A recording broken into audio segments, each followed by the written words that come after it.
ሄሎ ጤና ይስጥልኝ ውድ ኢትዮጵያውያን፣ ፍቃዱ ድንቁ እባላለሁ።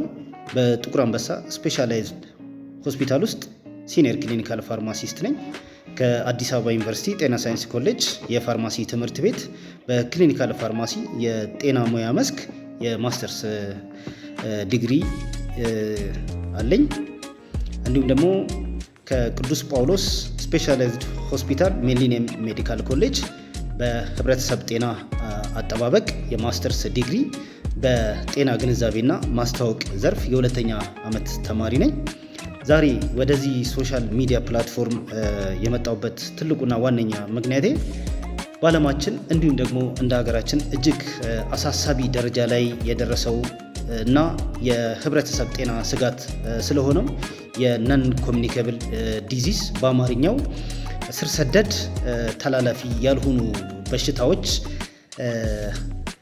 ጋር ተያይዞ መረጃ ለማጋራት ነው። ውድ ኢትዮጵያውያን፣ ይህ እንደ ዓለም ሆነ እንደ ሀገራችን አሳሳቢ ደረጃ ላይ እየደረሰ ያለውና የህብረተሰብ ጤና ስጋት እየሆነ የመጣው ስር ሰደድ ተላላፊ ያልሆኑ በሽታዎች ስርጭትና ሞት ከነዚህ ጋር ተያይዞ ያላችሁ መረጃ እንደው ምን ይመስላል? እኔ በ2024 የዓለም ጤና ድርጅት ወይም ደግሞ WHO በድረገጹ ላይ ሊያጋራው የቻለውን መረጃ ለማንሳት እሞክራለሁ። በዓለማችን ላይ ወደ 43 ሚሊዮን የሚያክሉ ሰዎች በነን ኮሚኒኬብል ዲዚዝ ወይም ደግሞ ስር ሰደድ ተላላፊ ያልሆኑ በሽታዎች ምክንያት ህይወታቸውን እንደሚያጡ የዓለም ጤና ድርጅት በድረገጹ አሳይቷል ወይም ደግሞ መረጃ አጋርቷል። ከዚሁ ጋር ተያይዞ እጅጉን የሚያሳዝነው ደግሞ ከዚህ ውስጥ ወደ 18 ሚሊዮን የሚሆኑት እድሜያቸው 70 ከመድረሱ በፊት ያለ እድሜ ሞት ያጋጥማቸዋል ማለት ነው። ከነዚህ ነን ኮሚኒኬብል ከሚባሉት ውስጥ ወይም ደግሞ ስር ሰደድ ተላላፊ ያልሆኑ በሽታዎች ውስጥ 4 ትልልቅ ወይም ደግሞ ትልቁን ስፍራና ድርሻ የሚይዙት 80% ያክል ስርጭትና የሞት መጠንን ይይዛሉ። ውድ ኢትዮጵያውያን፣ ፕሪማቹር ዴዝ ወይም ደግሞ ያለ እድሜ ሞት ማለትስ እንዴት ሊፈታ ይችላል? ይህንን እናየዋለን።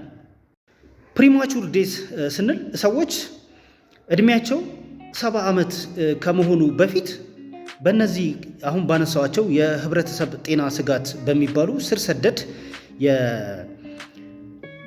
ተላላፊ ያልሆኑ በሽታዎች ምክንያት ህይወታቸው ለሞት ሲዳረግ ማለት ነው። ውድ ኢትዮጵያውያን፣ እንግዲህ እነዚህ ለምሳሌ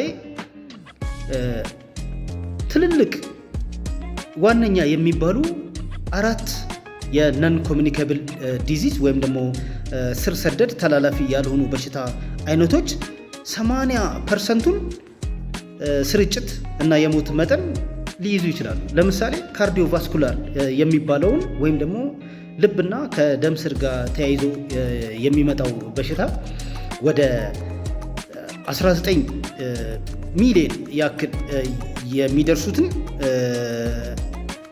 በሽተኞች ህይወታቸውን ለሞት ሲዳርግ፣ ካንሰር ወደ 10 ሚሊዮን ያክሉን በሽተኞች ወደ ሞት ይዳርጋል።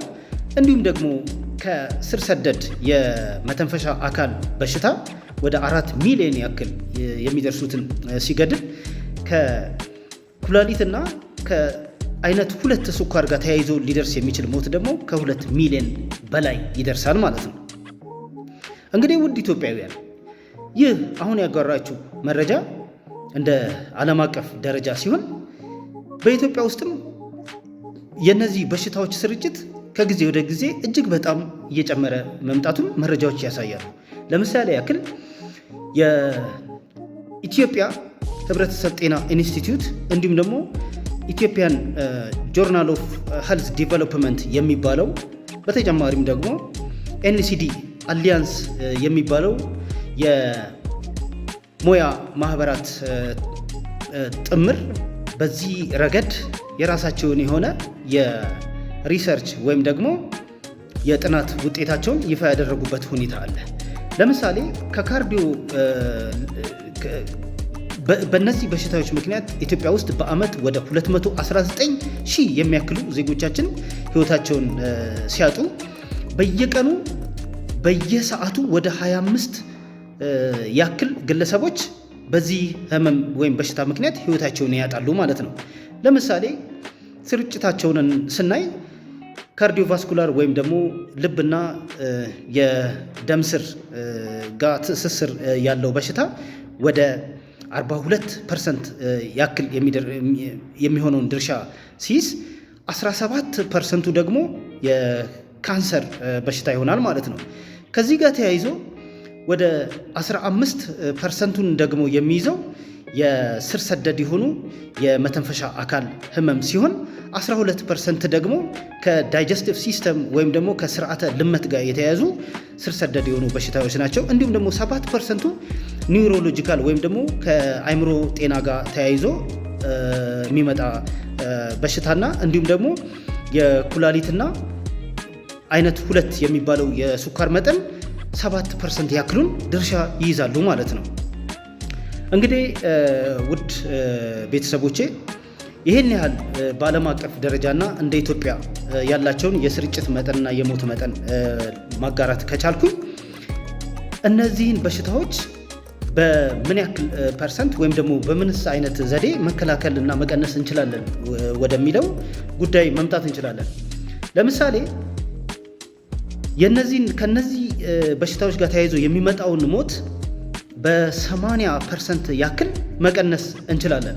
ለምሳሌ በምን አይነት መንገድ ስንል የአመጋገብ ስርዓታችንን በማሻሻል ጎጂ የሆኑ ልማዶችን ለምሳሌ እንደ አልኮል መጠጦችን እጅግ በጣም መቀነስ፣ ትንባሆ ወይም ደግሞ ሲጋራ ማጨስን በማስወገድ እንዲሁም ደግሞ የሰውነት ወይም ደግሞ የአካል እንቅስቃሴ በማድረግ በምግባችን ውስጥ ከፍተኛ የሆነ የጨው መጠንን በመቀነስ እንዲሁም ደግሞ ስብ ወይም ደግሞ ቅባት የሚባለውን የምግብ ተዋጽኦ ወይም አይነት እጅጉን በመቀነስ ከነዚህ ነን ኮሚኒካብል ዲዚዝ ወይም ደግሞ ስር ሰደድ የሆኑ ተላላፊ ያልሆኑ በሽታዎችን መቀነስ እንደሚቻል የተለያዩ ዓለም አቀፍ ጤና ላይ ትኩረት አድርገው የሚሰሩ ተቋማት